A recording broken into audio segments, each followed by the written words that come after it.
Also, would you guys look at this cute little denim set for Ozzy? The Indiana Fever just proved something that will make every Caitlin Clark in Fever fans' heart explode with pride. While their injured star watched from the sidelines, her teammates didn't just step up.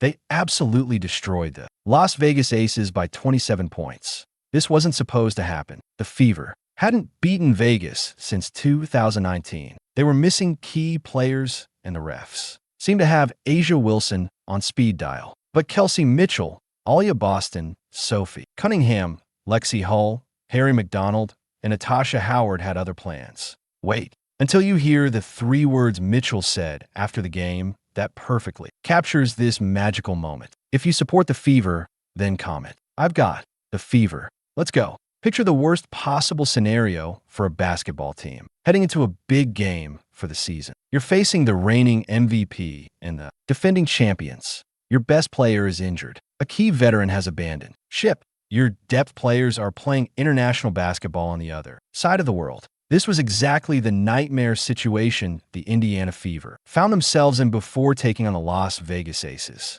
Caitlin Clark's groin injury couldn't have come at a worse time. The superstar sensation who had completely transformed the Fever's identity was stuck on the bench in street clothes. Clark wasn't just their leading scorer. She was their engine, their playmaker, their floor general who made everyone around her better. Without her lightning fast pace and court vision, the Fever had to completely reimagine how they played basketball. The team that had thrived on fast breaks and three-point shooting suddenly looked lost trying to figure out their new identity. But that's not all. DeWanna Bonner decided to quit the team right when they needed veteran leadership most. Talk about terrible timing. Bonner walked away from her teammates just as they were preparing for their biggest games of the season. The Fever were already thin on experienced players, and losing another veteran left them scrambling to fill roster spots and adjust rotations. Meanwhile, Demiris Dandis was representing Brazil in FIBA America, taking away crucial front court depth when they desperately needed